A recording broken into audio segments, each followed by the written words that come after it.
ദീന് പറയാനാണ് കുടുംബസംഗമം.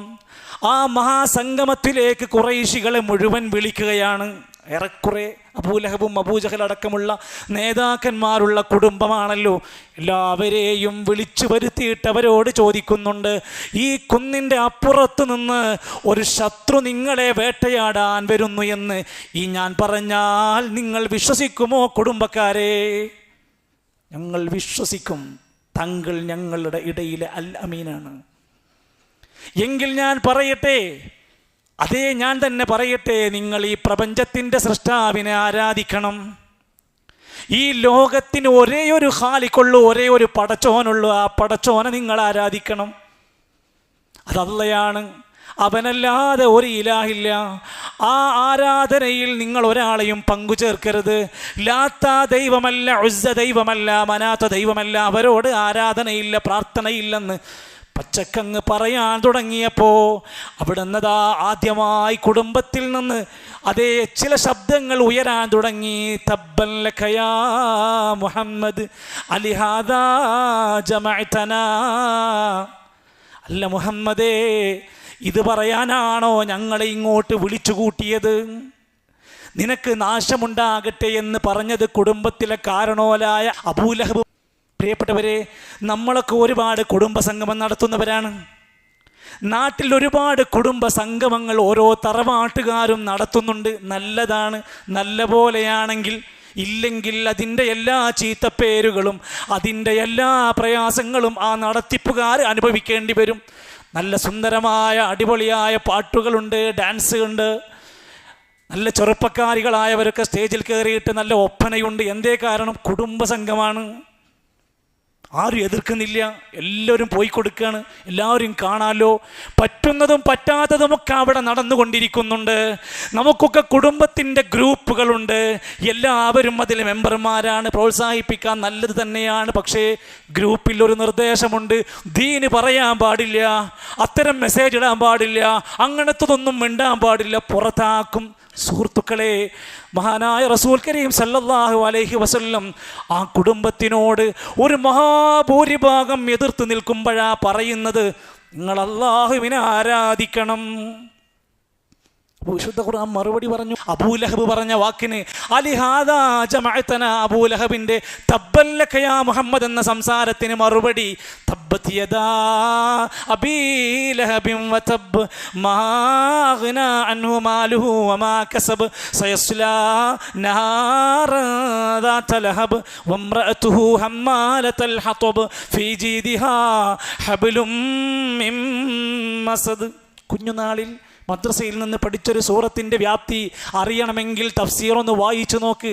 മഹാരഥന്മാരായ പണ്ഡിതന്മാർ പറയുകയാണ്, അബൂലഹബിൻ്റെ ഇരുകരങ്ങളും നശിക്കട്ടെ.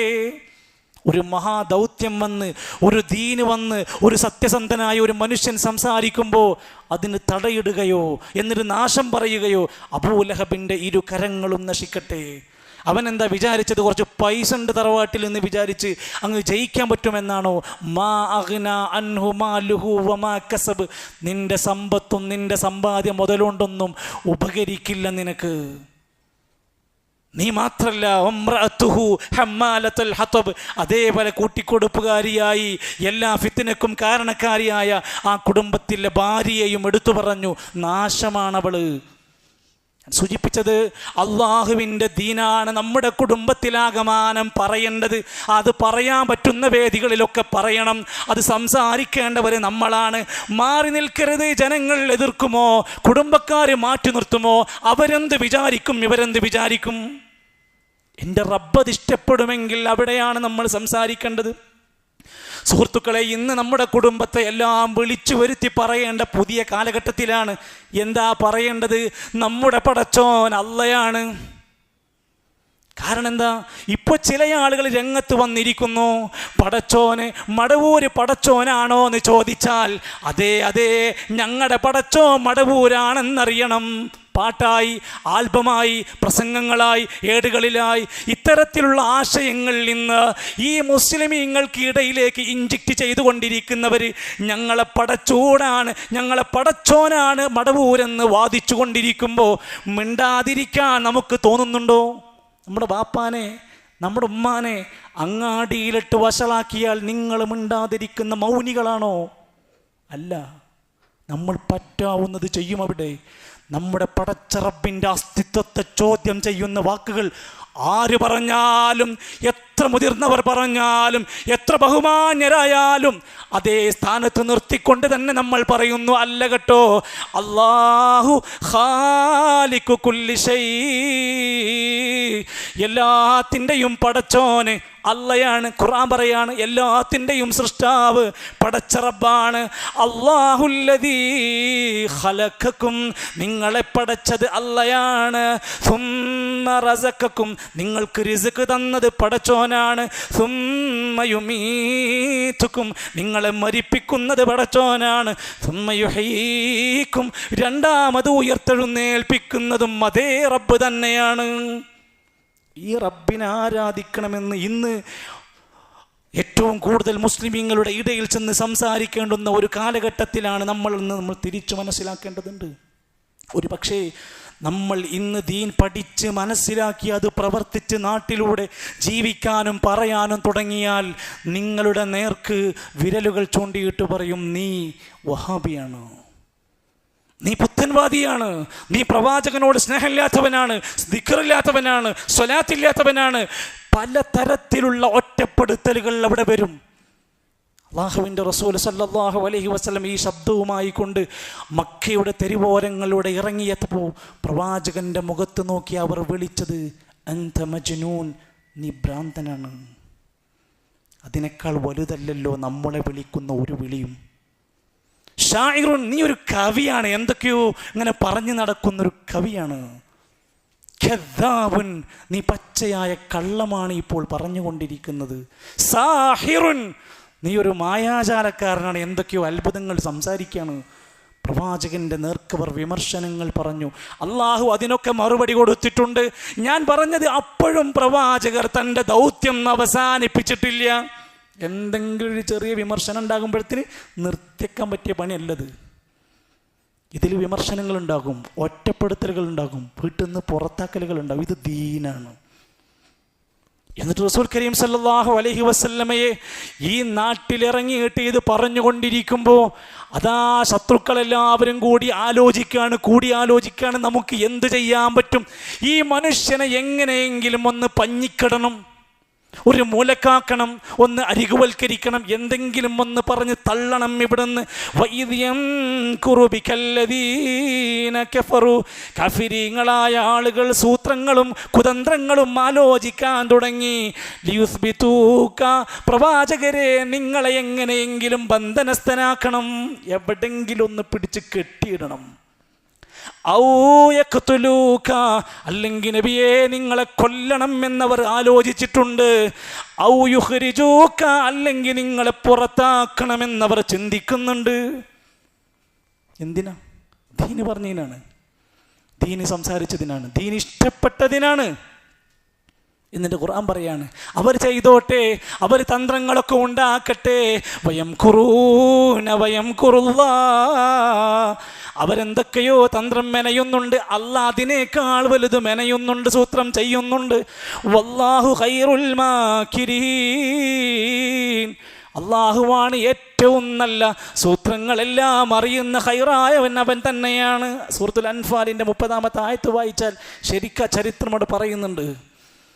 പ്രവാചകരെ അവിടുന്ന് ഇല്ലാതാക്കാനുള്ള ശ്രമങ്ങൾ അവർ പല വഴിക്ക് ചെയ്യാൻ തുടങ്ങി. പക്ഷേ പറയും തോറും അനുയായികളുടെ എണ്ണം കൂടാൻ തുടങ്ങി. അബൂബക്കർ സിദ്ദീഖ് റളിയല്ലാഹു അൻഹു, ഖദീജ റളിയല്ലാഹു അൻഹ, അലി ഇബ്നു അബീ ത്വാലിബ് റളിയല്ലാഹു അൻഹു, ഇങ്ങനെ എണ്ണം കൂടി. പിന്നെ കുടുംബത്തിൽ നിന്ന് ആളുകൾ കൂടാൻ തുടങ്ങി. ഇതിനൊരു പുരോഗതി വരാൻ തുടങ്ങിയെന്ന് മാത്രമല്ല, വിശ്വാസികളായി ആരൊക്കെ രംഗത്ത് വരുന്നോ അവരെ മുഴുവൻ വേട്ടയാടാൻ തുടങ്ങി.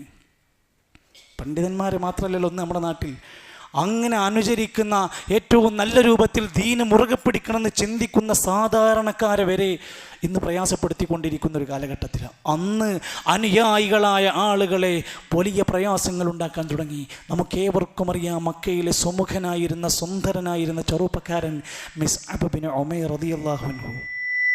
ചരിത്രത്തിൽ വായിച്ചാൽ കരയാതെ നമുക്ക് പൂർത്തിയാക്കാൻ കഴിയാത്ത മുസ്അബ് ഇബ്നു ഉമൈർ റളിയല്ലാഹു അൻഹു ഒരു കാലഘട്ടത്തിൽ മക്കയുടെ സുഗന്ധമായിരുന്നു. അവിടുത്തെ സുന്ദരിമാരായ ചെറുപ്പക്കാരികൾ മുസ്അബ് റളിയല്ലാഹു അൻഹുവിൻ്റെ വഴിയിൽ നിൽക്കുമായിരുന്നു എന്നൊരു നോക്ക് കാണാൻ കൊതിച്ചുകൊണ്ട്. പല ഉമ്മമാരും ആഗ്രഹിച്ചിരുന്നു, എൻ്റെ മകൻ എങ്ങനെയൊക്കെ ആക്കണമെന്ന് ചിന്തിച്ചിരുന്നൊരു കാലമുണ്ടായിരുന്നു. അതിൻ്റെ ഇടയിലാണ് മഹാനായ മുസ്അബ് റളിയല്ലാഹു അൻഹു പ്രവാചക പൂങ്കവൻ്റെ സംസാരം കേൾക്കുകയാണ്, ഇസ്ലാമിനെ അറിയുകയാണ്, മനസ്സിലാക്കുകയാണ്. ദാറുൽ അർഖം എന്ന ആ ആദ്യത്തെ വിദ്യാലയത്തിൽ ചെന്നുകൊണ്ട്, നബിയേ, ഇതാണ് ഇസ്ലാമെങ്കിൽ ഞാൻ ഇസ്ലാം സ്വീകരിക്കാൻ തയ്യാറാണ് നബിയേ പ്രഖ്യാപിച്ചു. തൽക്കാലം വീട്ടിലും കുടുംബത്തിലും നീ ആരോടും പറയണ്ട, മൂടി വച്ചേക്ക്, പതുക്കെ നമുക്ക് പറഞ്ഞ് മനസ്സിലാക്കി കൊടുക്കാമെന്നൊക്കെ പറഞ്ഞു ധാരണയായി. പക്ഷേ മുസ്അബ് റളിയല്ലാഹു ഇസ്ലാം സ്വീകരിച്ച വിവരം ഉസ്മാൻ ഇബ്നു ത്വൽഹ എന്ന് പറയുന്ന മറുവിഭാഗത്തുണ്ടായിരുന്ന ആൾ ചെന്ന് കുടുംബക്കാരോട് വിവരം കൊടുത്തു, നിങ്ങളുടെ മകൻ ഇന്ന് മുതൽ പുത്തനാശയത്തിൽ പെട്ടുപോയിട്ടുണ്ട്, സൂക്ഷിക്കണം. താക്കീത് കൊടുത്തു. അന്നവരുടെ ഉമ്മയായ ഹന്നാസ് ബിൻത് മാലിക് ഒരു തീരുമാനമെടുത്തു, ഈ പുതിയ മതം കൊണ്ട് ഈ വീട്ടിൽ ജീവിക്കാൻ സമ്മതിക്കില്ല. ഈ പുതിയ മതവുമായി കൊണ്ട് ഈ ഉമ്മാൻ്റെ തണൽ നിനക്ക് ലഭിക്കില്ല. നീ ദീൻ എന്നൊഴിവാക്കുന്നോ അന്ന് നീ ഈ വീട്ടിലൊരു മകനായിട്ട് പരിഗണിക്കൂ. കെട്ടിയിട്ടു. വസ്ത്രം ശരിക്ക് കൊടുത്തില്ല, ഭക്ഷണം ഉപേക്ഷിക്കേണ്ടി വന്നു, ഒരു സ്വാതന്ത്ര്യവും ശരിക്ക് നൽകിയില്ല. ഒറ്റ കാരണമേ ഉള്ളൂ, നീ മതം ഉപേക്ഷിക്കണം. 6-7 ദിവസങ്ങൾ കഴിഞ്ഞ് ഒരു മാറ്റവും ഇല്ലാതെ ആയ സമയത്ത് കയറൂരി വിട്ടു. എങ്കിൽ ഇനി ഈ വീട്ടിൽ സ്ഥാനമില്ല. സൗന്ദര്യവാനായ മുസ്അബ്, തറവാടിത്തമുള്ള സമ്പന്ന കുടുംബത്തിലെ ഒരു മകൻ തെരുവിലേക്ക് ഇറങ്ങുകയാണ്, ഉടുത്ത വസ്ത്രവും കൊണ്ട്, മുഷിഞ്ഞ വസ്ത്രവും കൊണ്ട്. ആകെ പ്രയാസകരമായി കഅബയുടെ വാതിലിൻ്റെ പരിസരത്ത് ചെന്നപ്പോൾ നബിതങ്ങൾ ഇങ്ങനെ കാണുകയാണ്, ഒരാഴ്ച മുമ്പ് കണ്ട മുസ്അബിൻ്റെ രൂപവും ഇന്ന് കാണുന്ന ആളും തമ്മിൽ അഭേദ്യമായ വ്യത്യാസം. പ്രവാചകർ കരഞ്ഞുകൊണ്ട് ചോദിച്ചു, മുസ്അബ് എന്തു പറ്റി? എൻ്റെ ഉമ്മ എന്നെ തടവിലാക്കി നബിയെ, ഈ ദീൻ ഉപേക്ഷിക്കാൻ എന്നോട് പറഞ്ഞു നബിയെ, ഞാനിത് വിടാൻ ഒരിക്കലും ധൈര്യമില്ല, എനിക്ക് കഴിയില്ല നബിയെ. അവിടുന്ന് ഹിജറ പോകാൻ ആവശ്യപ്പെടുകയാണ് മുസ്അബ് റളിയല്ലാഹു അൻഹു. മഹാരഥന്മാരായ ഉലമാക്കന്മാർ പറയാണ്, അവരൊക്കെ സഹിച്ചത്, അവരൊക്കെ അനുഭവിച്ചത് ഈ ദീനിൻ്റെ സംരക്ഷണത്തിന് വേണ്ടിയാണ്, അതനുസരിച്ച് ജീവിക്കുന്നതിന് വേണ്ടിയാണ്. മഹാനായ ബിലാൽ ഇബ്നു റവാഹ റളിയല്ലാഹു അൻഹു ഉമയ്യത്ത് ബിൻ ഖലഫ് എന്ന ഒരു യജമാനൻ്റെ കീഴിൽ അനുഭവിച്ച കിരാതമായ മർദ്ദനങ്ങളെ നിസ്സാരമായി ഒരു ചരിത്രവും എഴുതി വച്ചിട്ടില്ല. ആ മഹാചരിത്രത്തിൽ കാണാൻ സാധിക്കുകയാണ്, അദ്ദേഹത്തിൻ്റെ കരങ്ങൾ രണ്ടും കൂട്ടിക്കെട്ടുകയാണ്, കാലുകൾ കൂട്ടിക്കെട്ടുകയാണ്, അറബി പിള്ളേരുടെ കയ്യിൽ കൊടുത്തിട്ട് അവരോട് പറയാണ്, നിങ്ങൾ ഈ ബിലാലിനെ വലിച്ചു കൊണ്ടുപോകണം, മരുഭൂമിയിലൂടെ വലിച്ചു കൊണ്ടുപോകണം. എപ്പോഴാണോ ലാത്ത ഉസ്സ എന്ന് അവൻ പ്രഖ്യാപിക്കുന്നത്, അപ്പോൾ നിങ്ങൾക്ക് അവനെ വിടാവുന്നതാണ്. കയറും വലിച്ചിട്ട് അല്ലാ അല്ലാ എന്ന വിളി അവസാനിപ്പിച്ച് ലാത്തയെയും ഉസ്സയെയും എപ്പോഴാണ് ബഹുമാനിച്ച് വിളിക്കുന്നതെങ്കിൽ അപ്പോൾ ഈ പീഡനങ്ങൾ അവസാനിപ്പിക്കാം. ചരിത്രം പറയുന്നുണ്ട്, ലാ യസാലു അലാ ദാലിക ഹത്താ യമൂത് ഔ യക്ഫുറ ബിമുഹമ്മദിൻ. നിങ്ങൾ ഈ ബിലാലിനെ പറ്റാവുന്നതൊക്കെ ചെയ്തോളൂ, എന്ത് മർദ്ദനങ്ങളും നിങ്ങൾ ചെയ്തോളൂ കുട്ടികളെ. എത്ര വരെ എന്നറിയുമോ? ഒന്നുകിൽ ബിലാൽ കിടന്ന് പെടഞ്ഞ് മരിക്കണം, അല്ലെങ്കിൽ അവൻ ഈ മുഹമ്മദ് എന്ന പ്രവാചകനെ നിഷേധിക്കുന്നവനായി മാറണം. അതുവരെ ഒരു സ്നേഹവും കാണിക്കണ്ട, നിങ്ങൾക്കവനെ എന്ത് ക്രൂരതയും കാണിക്കാം. ഇതെല്ലാം ചെയ്യുമ്പോഴും ആ മനുഷ്യൻ പ്രഖ്യാപിച്ചത് റബ്ബി അല്ലാ അഹദ് അഹദ്, എൻ്റെ റബ്ബല്ലയാണ്, എൻ്റെ പടച്ചോൻ അല്ലയാണ്, അവൻ ഏകനാണ് ഏകനാണ്, ഏകനായ റബ്ബിനെ മാത്രമേ ഞാൻ ആരാധിക്കൂ. ഇത് പ്രഖ്യാപിച്ച ബിലാൽ റളിയല്ലാഹു അൻഹുവിൻ്റെ അനുയായികളാണ് നമ്മൾ മറക്കണ്ട. ഖബ്ബാബ് ബിൻ അർറത്ത് റളിയല്ലാഹു അൻഹുവിന് അനുഭവിച്ച മർദ്ദനങ്ങൾ ഏറ്റവും ലളിതമായി ചരിത്രം രേഖപ്പെടുത്തിയിട്ടുണ്ട്. അദ്ദേഹത്തിൻ്റെ കാലഘട്ടത്തിൽ നബി കരീം സല്ലല്ലാഹു അലൈഹി വസല്ലമയുടെ കൂടെ ജീവിച്ചു. ഒരുപാട് മർദ്ദനങ്ങളിലേറ്റു, ആരും അത് അറിഞ്ഞിരുന്നില്ല. അബൂബക്കർ റളിയല്ലാഹുവിൻ്റെ കൂടെ ജീവിച്ചിരുന്നു, ആരും അത്ര ശ്രദ്ധിച്ചിരുന്നില്ല. ഉമർ റളിയല്ലാഹു അൻഹുവിൻ്റെ കാലഘട്ടത്തിൽ അദ്ദേഹത്തിൻ്റെ ശരീരത്തിലുണ്ടായിരുന്ന ഷോള് ഒന്നങ്ങ് തെന്നി മാറിയപ്പോൾ അതിൻ്റെ അദ്ദേഹത്തിൻ്റെ പുറകുമാകത്തതാ ഒരുപാട് കുഴികൾ രൂപപ്പെട്ടിരിക്കുന്നു. ഇറച്ചിയില്ല, കുഴികൾ മാത്രമാണ് മുതുകത്ത് കാണുന്നത്. ഇത് കണ്ടപ്പോൾ അമീറുൽ മുഅ്മിനീൻ പറയാണ്, അതേ എന്ത് സംഭവിച്ചു എന്ന് ഹബ്ബാബേ എന്ന് ചോദിച്ചപ്പോൾ പറയാണ്, ഔഖദു ലീനാറ, അവർ എനിക്ക് വേണ്ടി തീ കൂട്ടി ഉണ്ടാക്കി. ഫമാത് ഫഹാ ഇല്ലാ ബദക വഹരി, എന്നിട്ട് എൻ്റെ മുതുകത്ത് ഇരുമ്പിൻ്റെ കമ്പികൾ ചൂടാക്കിയിട്ടതിങ്ങനെ വെക്കാൻ തുടങ്ങി. ആ കമ്പിയുടെ ചൂട് മാറുന്നതുവരെ എൻ്റെ മാംസത്തിലായിരുന്നു അവക്കുള്ള സ്ഥാനം.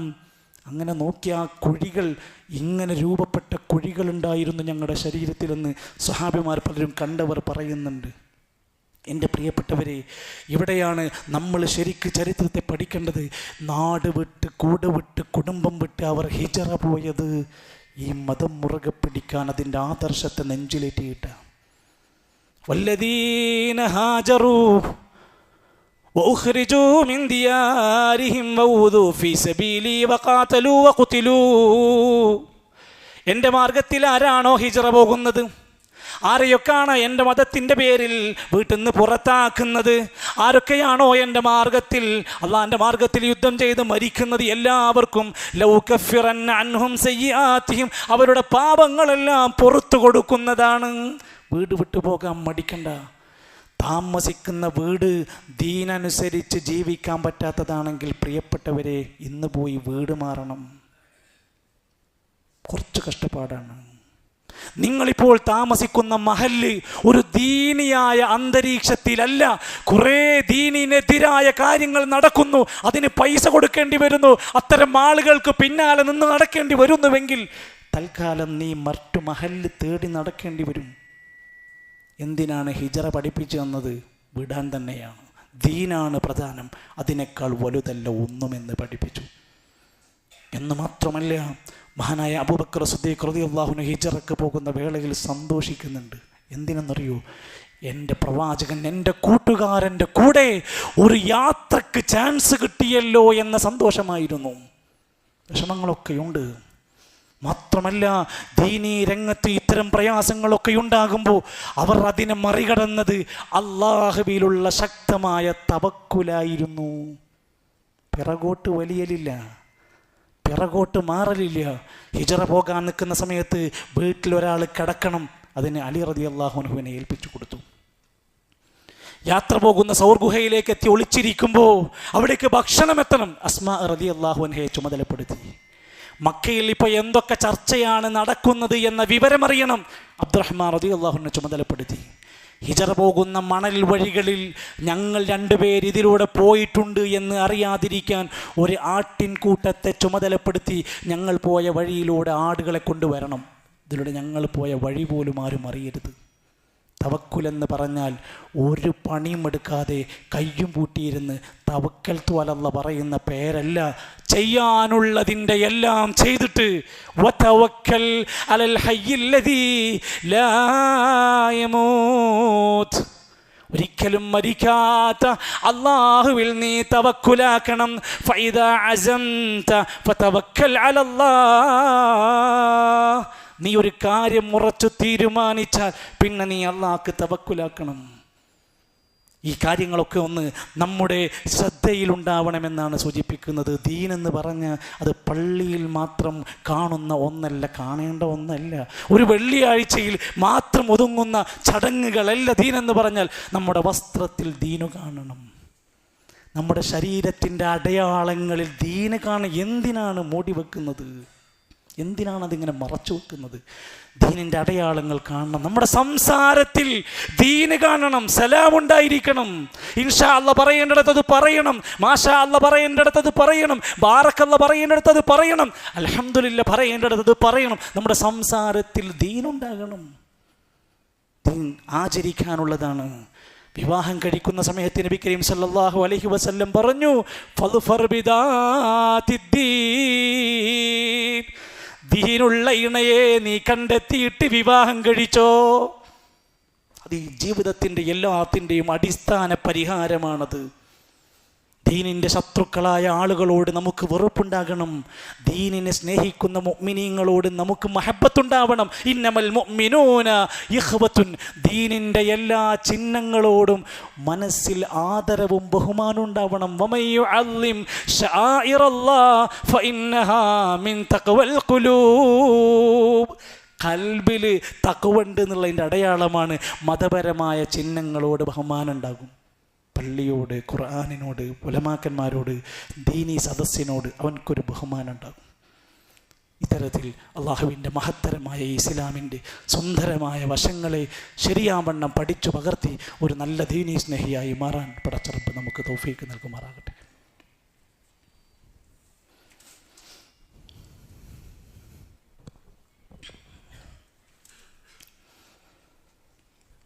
അൽഹംദുലില്ലാഹി റബ്ബിൽ ആലമീൻ والعاقبة للمتقين ولا عدوان إلا على الظالمين والصلاة والسلام على رسوله الأمين وعلى آله وصحبه أجمعين. أيها الإخوة والأخوات أوصيكم وإياي ثانيا بتقوى الله. അള്ളാഹുവിൻ്റെ നിയമനിർദ്ദേശങ്ങൾ പാലിച്ചുകൊണ്ട് നല്ല മുഅ്മിനുകളായി മുത്തഖികളായി ജീവിക്കണേ എന്ന് എന്നെയും നിങ്ങളെയും ഒരിക്കൽ കൂടെ ഓർമ്മപ്പെടുത്തുകയാണ്. അള്ളാഹു സഹായിക്കുമാറാകട്ടെ. കേരളത്തിൽ പൊതുവിൽ തിന്മകളുടെ അക്രമങ്ങളുടെ ശതമാനം കൂടിക്കൊണ്ടിരിക്കുകയാണ്. ഒരു വേള ജുവൈനൽ കുറ്റവാളികൾ, പ്രായപൂർത്തിയാകാത്ത കുറ്റവാളികളുടെ എണ്ണം വരെ വർദ്ധിച്ചുകൊണ്ടിരിക്കുക. പല കുറ്റവാളികളെയും പ്രതികളെയും പിടിച്ച് ചോദ്യം ചെയ്തിട്ട് നിനക്ക് ഇത്രയും മാരകമായ ആപത്ത്, ഈ അപകടം ചെയ്യാൻ നിനക്ക് എങ്ങനെയാ പഠിക്കാൻ കഴിഞ്ഞതെന്ന് ചോദിച്ചാൽ പല പ്രതികളും പറയുന്നത് സിനിമയിൽ നിന്നാണ് ഞാനിത് പഠിച്ചത്. 9ാം ക്ലാസ്സിൽ പഠിച്ചതിൻ്റെ ദേഷ്യം തീർക്കാൻ 10ാം ക്ലാസ്സിലെത്തിയപ്പോൾ സ്വന്തം സഹപാഠിയുടെ പള്ളയിലേക്ക് കുപ്പി കയറ്റിയിട്ട് കൊന്നുകളഞ്ഞ 14 വയസ്സുകാരനോട് ചോദിച്ചു, മോനെ എവിടുന്നാണ് നീ ഇത് പഠിച്ചത്? അവൻ പറഞ്ഞു, ഞാൻ സ്ഥിരമായി ഇംഗ്ലീഷ് സിനിമകൾ കാണാറുണ്ട്, അങ്ങനെയാണ് എനിക്കിത്തരം കാര്യങ്ങളൊക്കെ പഠിക്കാൻ കഴിഞ്ഞത്. സിനിമകൾ ഇന്ന് ചർച്ചയാവുകയാണ്, ഞാൻ അതിലേക്ക് പ്രവേശിക്കുന്നേ ഇല്ല. പക്ഷേ ദീനിൻ്റെ, ഇസ്ലാമിൻ്റെ അപ്പുറത്ത് അതിന് ഇസ്ലാമിനെതിരെ വിരോധം പഠിപ്പിച്ചു കൊണ്ടിരിക്കുന്ന നല്ലൊരു മാധ്യമമായി ഇന്ന് സമൂഹത്തിൽ സിനിമകൾക്ക് വലിയ പങ്കുണ്ട്. ഇസ്ലാമിൽ സ്ത്രീകൾക്ക് സ്ഥാനമില്ലെന്ന് പറഞ്ഞു പഠിപ്പിക്കാൻ ഉപയോഗിക്കുന്ന ആളുകൾ തന്നെയും സ്ത്രീകളുടെ ജൂനിയർ ആർട്ടിസ്റ്റുകളുടെ വാതിൽ മുട്ടുന്നു എന്ന പരാതി വരുമ്പോൾ ഒന്ന് ശരിക്കിരുന്ന് ചിന്തിച്ചു നോക്ക്, താൻ കുഴിച്ച കുഴിയിൽ ഇന്ന് താൻ തന്നെ വീണുകൊണ്ടിരിക്കുകയാണ്. അല്ലാഹുവിൻ്റെ റസൂൽ സല്ലല്ലാഹു അലൈഹി വസല്ലമ മനുഷ്യർ തെറ്റായ മാർഗങ്ങളിൽ എത്താതിരിക്കാൻ പഠിപ്പിച്ചു. കുഫൂ ഐദിയക്കും, നിങ്ങൾ നിങ്ങളുടെ കൈകളെ തടയണം, നിയന്ത്രിക്കണം, കൈകൊണ്ട് പാപം ചെയ്യാതിരിക്കാൻ ശ്രദ്ധിക്കണം. വഖുല്ലൂ അബ്സാറക്കും, നിങ്ങളുടെ കണ്ണുകളെ നിങ്ങൾ കാണാൻ പറ്റാത്തത് കാണാതിരിക്കാൻ ശ്രദ്ധിക്കണം, താഴ്ത്തണം. വഹ്ഫളൂ ഫുറൂജക്കും, നിങ്ങളുടെ ലൈംഗികാവയവങ്ങളെ ഹലാലല്ലാത്ത മാർഗത്തിലേക്ക് ഒരിക്കലും നിങ്ങൾ തിരിക്കാതെ നിങ്ങൾ സൂക്ഷിക്കണം. ഒരു പരിശുദ്ധമായ ജീവിതത്തിനെ ഇസ്ലാം മോഹിപ്പിക്കുന്നു. എന്നാൽ സിനിമകളിലൂടെ പഠിപ്പിച്ചു കൊണ്ടിരിക്കുന്നത്, നമ്മൾ അറിയാതെ കഥാപാത്രങ്ങളുടെ ഉള്ളിലൂടെ അവർ കൊണ്ടുവരുന്നത് ചില യൂറോപ്യൻ സംസ്കാരങ്ങളാണ്. കള്ളും പെണ്ണും കഞ്ചാവും തല്ലും ഗുണ്ടായുസവും ഇതെല്ലാം പഠിപ്പിക്കാൻ അവർ കൊണ്ടുവരുന്നത് സിനിമക്കുള്ളിലൂടെയാണ്. നവലിബറലിസത്തിൻ്റെ സ്വതന്ത്രവാദത്തിൻ്റെതായ എല്ലാ നിലക്കുമുള്ള വാദങ്ങളും അവർ കൊണ്ടുവരുന്നു. സ്വവർഗരതിക്കാർക്കും അത്തരം സിനിമകൾക്ക് നോക്കി അവാർഡ് കൊടുക്കുന്ന അവസ്ഥകൾ വന്നുകൊണ്ടിരിക്കുന്നു. സമൂഹത്തിനിടയിലേക്ക് അത്തരം ലിബറലിസം കുത്തിക്കയറ്റിക്കൊണ്ടിരിക്കുകയാണ്. അങ്ങേയറ്റത്തെ മുസ്ലിം വിരുദ്ധത സിനിമകളിൽ കുത്തി നിറക്കുകയാണ്. ഹജ്ജ് നെജ്ജ് പജ്ജ് ഇതൊക്കെയാണ് മുസ്ലിങ്ങളെ ഭാഷ എന്ന് പഠിപ്പിക്കാൻ ശ്രമിച്ചുകൊണ്ടിരിക്കുക. വില്ലന്മാരായി സിനിമയിലെ മെയിൻ കഥാപാത്രങ്ങളായി മുസ്ലിം പേരുള്ളവരെ കൊണ്ടുവരിക, എന്തെല്ലാം ഇന്ന് നമ്മൾ കണ്ടുകൊണ്ടിരിക്കുകയാണ്. സവർണ മേധാവിത്വം ഒളിച്ചു കടത്തുകയാണ്. നാസ്തികതയും നിരീശ്വരവാദവും ശരിക്ക് പ്രചരിപ്പിക്കുകയും മതനിരാസം കൊണ്ടുവരികയും അത്തരത്തിലൊരു പൊതു ബോധം സമൂഹത്തിൽ ഉണ്ടാക്കാനുമൊക്കെ സിനിമകളിലൂടെ അങ്ങനെ കൊണ്ടുവരുമ്പോൾ അതിനേക്കാൾ മാരകമായി വ്യഭിചാരത്തിൻ്റെയും അശ്ലീലതയുടെയും കാമാസക്തിയുടെയും കാമകേളി ലേലി വിലാസങ്ങളെ പച്ചയായി സീനുകളായി ജനങ്ങളുടെ മുമ്പിലേക്ക് ഇട്ടുകൊടുക്കുമ്പോൾ കുടുംബസമേതം ഇത് കാണാൻ പൈസ കൊടുത്തു പോകുന്ന മുസ്ലിമീങ്ങളുടെ എണ്ണമുള്ളത് കൊണ്ടാണ് ഇത്തരമൊരു വേദിയിൽ അത്തരം കാര്യങ്ങൾ പറയേണ്ടി വന്നത്. വലാ തഖറബു സിനാ, നിങ്ങൾ വ്യഭിചാരത്തെ സമീപിക്കരുത്. ഇന്നഹു കാന ഫാഹിശതൻ വസാഅ സബീലാ, ഏറ്റവും മോശപ്പെട്ട നീചമായ മാർഗമാണ് അത്തരം സിനകൾ. നമുക്കതിൻ്റെ ഒരു നിലക്കുമുള്ളതാകാൻ പാടില്ല. അതിനോട് യാതൊരു സമരവും നമുക്ക് സമരസപ്പെട്ടു പോകുന്ന രീതി നമുക്കുണ്ടാകാൻ പാടില്ല. മനഃശാസ്ത്രജ്ഞന്മാർ പറയാറുണ്ട്, കുട്ടികൾ അടക്കമുള്ളവർ മുതിർന്നവരാണെങ്കിലും ശരി, എന്തെങ്കിലും ഒരു സംസാരം അവർ കേട്ടാൽ അത് മറക്കാൻ സാധ്യതയുണ്ട്. കേട്ടത് മറക്കും. കുട്ടികളാണെങ്കിലും മുതിർന്നവരാണെങ്കിലും കണ്ടത് വളരെ കുറഞ്ഞ ശതമാനമേ മറക്കുകയുള്ളൂ. നമ്മുടെ അനുഭവങ്ങളാണ്. നമ്മളെന്നോ കണ്ടത് നമുക്കെന്നും ഓർമ്മയുണ്ട്. കണ്ടത് മറക്കാൻ പ്രയാസമാണ്. അപ്പോൾ ഇത്തരം രംഗങ്ങളും ഇത്തരം ചർച്ചകളും കാണുന്ന ഒരു വ്യക്തിക്ക് എന്താ സംഭവിക്കുന്നത്? മനസ്സിലതിങ്ങനെ കൊത്തിവെച്ചുകൊണ്ടിരിക്കും. എന്നിട്ട് പിന്നീട് മക്കൾ നശിച്ചു, ഭാര്യ മോശമായി, കുടുംബം തകർന്നു എന്ന് പറയുന്നതിൽ യാതൊരു അർത്ഥവുമില്ല. ഇന്ന സമഅ വൽ ബസറ വൽ ഫുആദ് കുല്ലു ഉലൈക അൻഹു മസ്ഊലാ. നമ്മുടെ ചെവി, നമ്മുടെ കണ്ണ്, നമ്മുടെ ഹൃദയം പടച്ച റബ്ബ് ചോദിക്കും, എന്ത് കണ്ടു, എന്ത് കേട്ടു, എന്ത് ചിന്തിച്ചു. ഇത് വെറുതെ തന്നതല്ല. അള്ളാഹുവിന് നന്ദി കാണിക്കാൻ നല്ലവണ്ണം ശരിയായ രൂപത്തിൽ ചിന്തിച്ച് മനസ്സിലാക്കിയിട്ട് ഇത്തരത്തിലുള്ള സകല തിന്മകളുടെയും ഒരാളായി മാറാതിരിക്കാൻ അതിനോട് അനുഭാവമുള്ളവർ, വേഷം സ്വീകരിക്കുന്നവർ, അത്തരം മുടി സ്വീകരിക്കുന്നവർ, അവരെ നോക്കിയിട്ട് അവരുടെ ഫാൻസായി മാറുന്നവർ, അവരെ നോക്കിയിട്ട് അത്തരത്തിലുള്ള ബ്രാൻഡുകൾ തീരുമാനിക്കുന്നവർ, സ്റ്റാറ്റസ് വീഡിയോകളും പ്രൊഫൈൽ വീഡിയോകളും സിനിമാ പ്രേമത്തിൻ്റെതായ രംഗങ്ങൾ കൈമാറുന്ന ആളുകൾ, അത്തരം ഡയലോഗുകൾ പറഞ്ഞ് പാടി നടക്കുന്നവർ, നമ്മൾ അറിയാതെ സിനിമയെ പ്രേമിച്ചു കൊണ്ടിരിക്കുകയാണ്. ശ്രദ്ധിച്ചോളൂ സമൂഹമേ, നമ്മൾ അത്തരത്തിലുള്ള തിന്മകളുടെ കൂടെയാണോ എന്ന് വീണ്ടു വിചാരം നടത്തുക. അള്ളാഹു എല്ലാവിധ ശർറുകളിൽ നിന്ന് നമ്മളെയും നമ്മുടെ കുടുംബത്തെയും കാത്തുരക്ഷിക്കുമാറാകട്ടെ.